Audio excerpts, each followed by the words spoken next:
नमस्कार, मैं हूं आपके साथ प्रियांशु शर्मा और आप देख रहे हैं Chanakya news India live TV. चलिए रुख करते हैं आज की तमाम खबरों की ओर। दमोह कोतवाली थाना क्षेत्र अंतर्गत संचालित दिव्यांग बच्चों के छात्रावास में 2 दिन पहले दृष्टिबाधित 9 वर्षीय छात्रा के साथ हुए दुष्कर्म के मामले में जांच करने आज राज्य बाल आयोग के अध्यक्ष देवेंद्र मोरे दमोह पहुंचे। उन्होंने छात्रावास का निरीक्षण किया और कहा कि इस पूरे मामले में शिक्षा विभाग की लापरवाही उजागर हुई है, इसलिए उन्होंने डीपीसी मुकेश द्विवेदी और एक एपीसी को सस्पेंड करने के लिए कलेक्टर से कहा है। आपको याद होगा कि 2 दिन पहले इस छात्रावास में रहने वाली एक 9 वर्षीय छात्रा के साथ दुष्कर्म का मामला सामने आया था, जिसमें कोतवाली पुलिस ने आरोपी ठेकेदार पर एफआईआर दर्ज करते हुए उसे गिरफ्तार कर जेल भेज दिया। मामला तूल पकड़ा तो राज्य बाल आयोग के सदस्य दमोह पहुंच गए। उन्होंने अपनी जांच में शिक्षा विभाग के अधिकारियों को दोषी बताया और रिपोर्ट शासन को भेजने की बात कही। उन्होंने ये भी कहा कि इस लापरवाही के लिए उन्होंने दमोह डीपीसी और एपीसी को सस्पेंड करने के लिए कलेक्टर से कहा है। इस मामले में छात्रावास के सभी बच्चों की काउंसलिंग करने के लिए एक्सपर्ट भी बुलाए जा रहे हैं, जो ये पता करेंगे कहीं इससे पहले तो किसी बच्चे के साथ ऐसी कोई घटना नहीं हुई।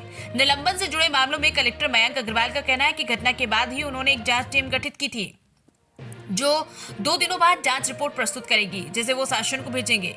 रही बात डीपीसी और एपीसी के निलंबन की, तो यदि राज्य बाल आयोग के अध्यक्ष उनके पास ऐसी कोई रिपोर्ट भेजते हैं तो वो उसे शासन को भेजेंगे, क्योंकि डीपीसी को निलंबित करने का अधिकार उन्हें नहीं है। डीपीसी मुकेश द्विवेदी का कहना है कि छात्रावास नियम अनुसार और पूरे सुरक्षित तरीकों से संचालित किया जा रहा था, उसमें उनकी कोई लापरवाही नहीं। जो घटना हुई वो दुखद है और यदि इसमें कोई दोषी है तो वहां मौजूद कर्मचारी दोषी हैं। चाणक्य न्यूज इंडिया से दमोह से अरविंद पाठक की रिपोर्ट।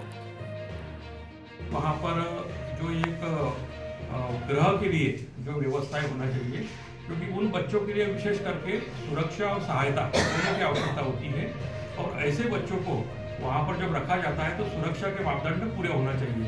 तो जहाँ चौकीदार का जहाँ पर निवास का ये है, तो चौकीदार का भी कक्षा अंदर ही है, क्योंकि वो बाहर होना चाहिए।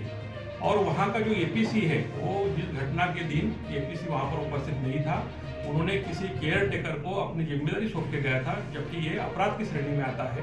जिम्मेदार व्यक्ति ने ऐसा करता है तो वो ठीक नहीं है। इसलिए मैंने वहाँ एपीसी के लिए भी और डीपीसी का भी काम होता है कि वो निरंतर इसका निरीक्षण करें। अभी मुझे मेरे जानकारी में आया कि डीपीसी ने अभी तक वहाँ पर एक भी निरीक्षण नहीं किया। जो 46 बालक बालिकाएं हैं, उनके परिवारों में जाकर के जो काउंसलर रहेंगे उनसे बात करके वो जो भी बात आएगी सामने, उसके ऊपर और कार्रवाई की जाएगी। Thank you sir. जांच करने आए थे, क्या पाया आपने जांच में वहाँ पे?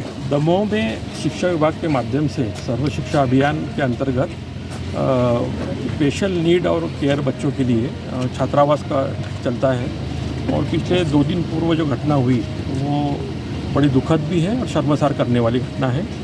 आज उसकी निरीक्षण के लिए आयोग की ओर से मेरे साथ में आयोग के सदस्य ओंकार सिंह जी भी उपस्थित है। हम दोनों ने ये पाया कि वहाँ पर जो प्राथमिक तौर पर जो बच्चों के लिए सुरक्षा और इंतज़ाम होना चाहिए वो वहाँ पर नहीं है, और ये शिक्षा विभाग की घोर लापरवाही है। इसीलिए मैंने अभी कलेक्टर को बोल करके वहाँ के डीपीसी और एपीसी दोनों को सस्पेंड करने के लिए निर्देशित किया है। और वहाँ जो भी अन्य असुविधाएँ मिली, जैसे सीसीटीवी कैमरे नहीं है, वहाँ पर सुरक्षा की दृष्टि से बाउंड्री वाल वगैरह ये इसमें कमी पाई गई, और जो अंदर का स्टाफ है उस स्टाफ की भी कुछ जो लापरवाही है उसके अंतर्गत अभी कार्रवाई के लिए निर्देश दिए हैं। सर, और बच्चों से बात हुई है क्या? कुछ ऐसा पहले भी हुआ है? अभी एक्चुअली ये जो बच्चे हैं स्पेशल नीड वाले, इनसे वार्तालाप करने के लिए एक माध्यम की आवश्यकता होती है, और वो माध्यम आज हमारे साथ में नहीं था। मैंने अभी जो सोशल जस्टिस के कमिश्नर है उनसे बात की, और यहाँ के जो सीएस लापरवाही इसमें उजागर की, ये बोल रहे हैं कि आपको सस्पेंड करने के लिए कलेक्टर को लिखा है।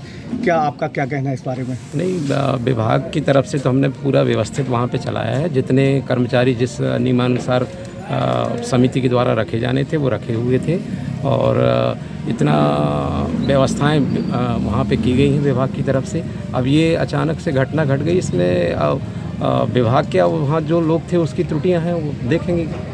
आप चूँकि वहाँ लीड कर रहे हैं, इसलिए जवाबदेही आपकी भी बनती है, तो फिर नहीं, तो मेरी तरफ से जो कहीं कोई कमियां नहीं रखी गई हैं। आप जाकर के स्वयं हॉस्टल देख लीजिए, व्यवस्थाओं में कहीं कमी नज़र नहीं आएगी, और व्यवस्थाएं पर्याप्त हैं वहाँ पर। क्या शुभ नाम लिखते सर? मैं मुकेश द्विवेदी।